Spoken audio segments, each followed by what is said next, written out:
ओम शांति। आज की मुरली 31 जुलाई 2025।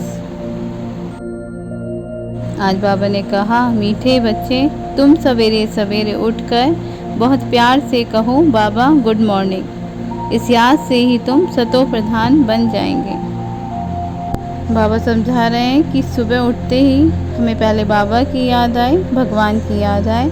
अगर हमारा पहला संकल्प ही भगवान के प्रति होगा तो पूरा दिन ही अच्छा जाएगा और हम इस प्रकार धीरे धीरे सतो प्रधान बनते जाएंगे। आज का प्रश्न, एक्यूरेट याद द्वारा बाप की करंट लेने के लिए मुख्य किन गुणों की आवश्यकता है?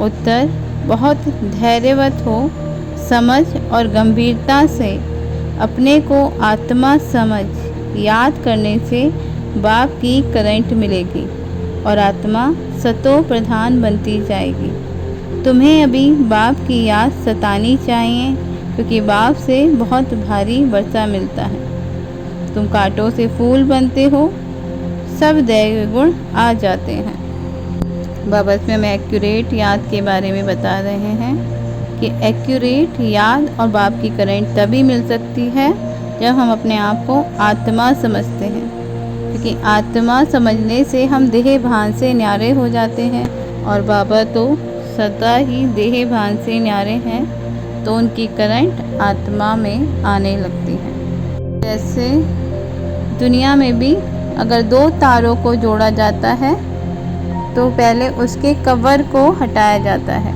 प्लास्टिक का जो कवर होता है। ऐसे बाबा कहते हैं अगर यहाँ पर भी बाबा की करंट स्वयं में समानी है तो पहले अपने देह भान की जो कवर है उसको हटाकर अपने आप को आत्मिक स्वरूप में टिकाना, तब हम बाबा से करंट ले सकते हैं। धारणा के लिए मुख्य सार। धारणा नंबर 1, बाप की करंट ऑटोमेटिक लेने के लिए बहुत प्यार से बाप को याद करना है। ये याद ही हेल्दी बनाएगी। करंट लेने से ही आयु बढ़ेगी, याद से ही बाप की सर्च लाइट मिलेगी। पिक्चर में भी दिखाया है कि एक महिला बड़े प्यार से बाबा की याद में है और परमात्मा करंट को स्वयं में समाता हुआ अनुभव कर रही है। धारणा नंबर 2, गफलत छोड़ स्वदर्शन चक्रधारी लाइट हाउस बनना है। इससे ही ज्ञान सागर बन चक्रवर्ती राजा रानी बन जाएंगे। आज का वरदान, सबको खुशखबरी सुनाने वाले, खुशी के खजाने से भरपूर भंडार भव।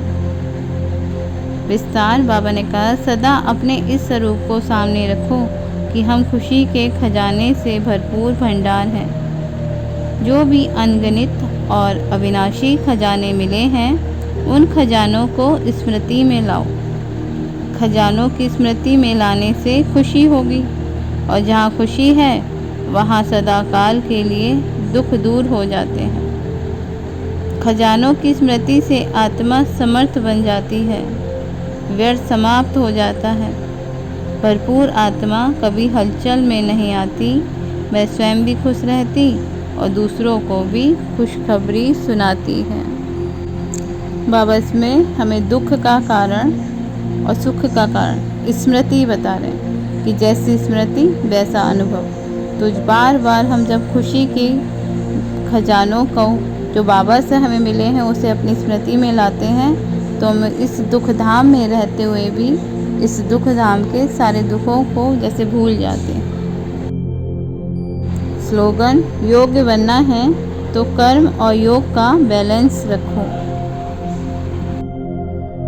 अव्यक्त सारे संकल्पों की शक्ति जमा कर श्रेष्ठ सेवा के निमित्त बनो। बाबा बता रहे हैं कि सेवा में मुख द्वारा संदेश देने में समय भी लगाते हो, संपत्ति भी लगाते हो, हलचल में भी आते हो, थकते भी हो, लेकिन श्रेष्ठ संकल्प की सेवा में ये सब बच जाएगा। तो इस संकल्प शक्ति को बढ़ाओ, दृढ़ता संपन्न संकल्प करो तो प्रत्यक्षता भी जल्दी होगी। अच्छा, ओम शांति। मुरली को याद करने के लिए दिन में कई बार मुरली को चित्रों के साथ देखें। फिर बुद्धि से रिवाइज करें कि इन चित्रों के बारे में बाबा ने हमें क्या समझाया। अच्छा, ओम शांति।